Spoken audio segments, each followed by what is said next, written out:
Today I'm going to show you how to get rock solid low end on every mix using our brand new plugin Sublift.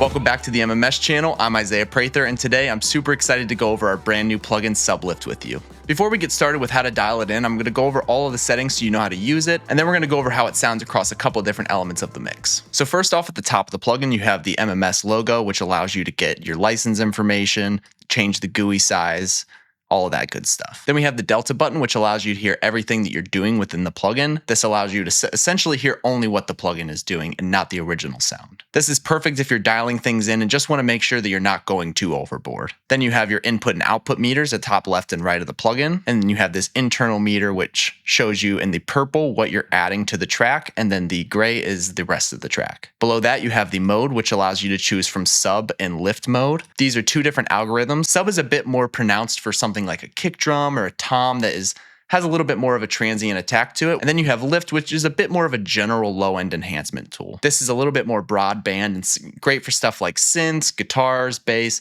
something that is playing more than one note. And then below that, you just have the input and output knobs, which allows you to gain stage the plugin. And then you have the intensity knob in the middle, which is going to be the main control that you use on the plugin. So now that we've went over all the controls, let's get into a mix and see how this sounds on different elements. The first thing that I wanted to go over with you guys is this really cool trick that I wasn't actually sure that this plugin was going to do at first, but I ended up using it on this loop and got really excited with how it worked. I'm going to play you guys the original loop and then kind of explain what's going on with it.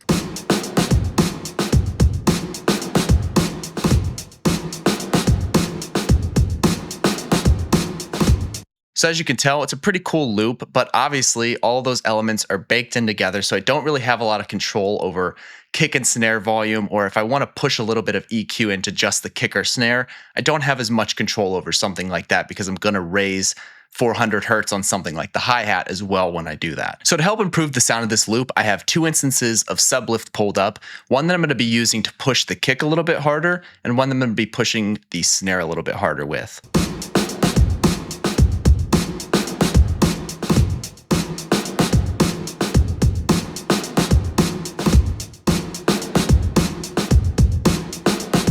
So as you could tell, not only is the snare being beefed up a little bit, but the kick is also being beefed up quite a bit. And this allows the loop to sound a little bit better and us not to have to either layer samples on top of this or try to go for another loop altogether. I really like the sound and I really like the beat of this. So I really didn't want to have to change anything up or reprint any samples. And this allowed me to just bring out the beef that I needed on the sub region on the kick around 46 hertz. I have that intensity pulled up a little bit, 15 to 20% is all you really need.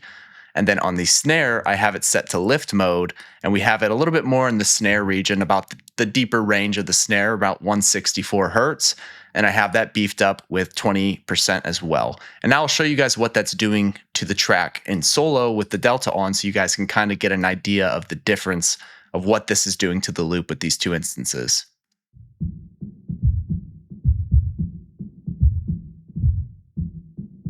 So as you can tell, the plugin is really kind of almost gating around all of those other elements, and it's really just being able to push the harmonics of the kick and snare up, and that's really what we're going for because it allows us to almost re-level this loop without having to get super surgical or reprint samples. And then let's hear that one more time, just on and off.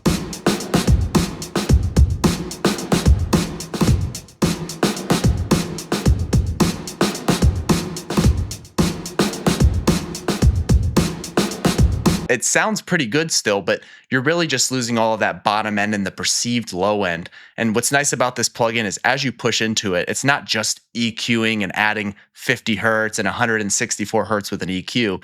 It's generating new harmonics that are going to allow this to be a little bit more of a broad spectrum track. And this low end is actually going to translate to something like a phone speaker or like a computer speaker that may not actually be able to produce 50 hertz. It's essentially able to do a little bit of a psychoacoustic trick to your ear, add a little bit of that sub in without cutting back on the headroom that you're going to have in your mix, which is a huge benefit, and it's why a lot of people love to use this kind of effect.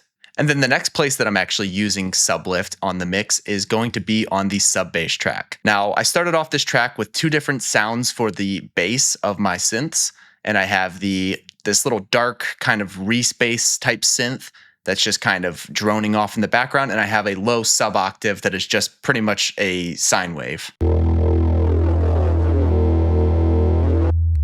And here's that sub bass. And as you can tell with the sub bass, it's super clean. There's not really a lot of harmonic energy going on there. So in something like this, if you play this through a phone speaker, you're really just not even going to make out that that sub synth is there. Now, what I wanted to do here is add sub lift, and we're using the lift mode to just add a little bit of sub range back to that 64 hertz range. It's not just only going to be on 64 hertz, so you don't have to worry too much about something like lift because it is that more broad range. So you can throw this on something like a synth or a bass guitar, and it really will cover the whole octave that the instrument sits in once you set the frequency point. And then when we turn this on and off, you're going to see that it creates quite a bit of harmonics that just help make this a little bit more audible on something like a phone speaker or a computer speaker.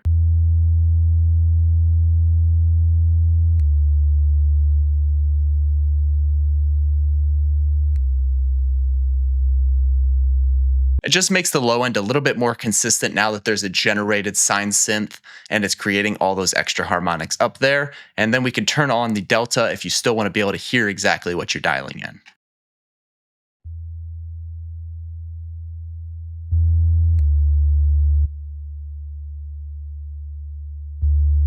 So as you can hear, when you click the delta, you're able to hear those extra upper harmonics that the plugin is adding. And those are the things that allow it to be heard on those smaller speakers because certain frequencies just cannot be recreated on a speaker of a certain size. So this is why that effect is really useful for something like a sub bass. And this is a really nice trick if you're just trying to get the low end of your mix that's already near done, just to sit a little bit better on something like a smaller speaker without having to change the whole gain staging of your mix. Now let's listen to the track without any sublifts on at all.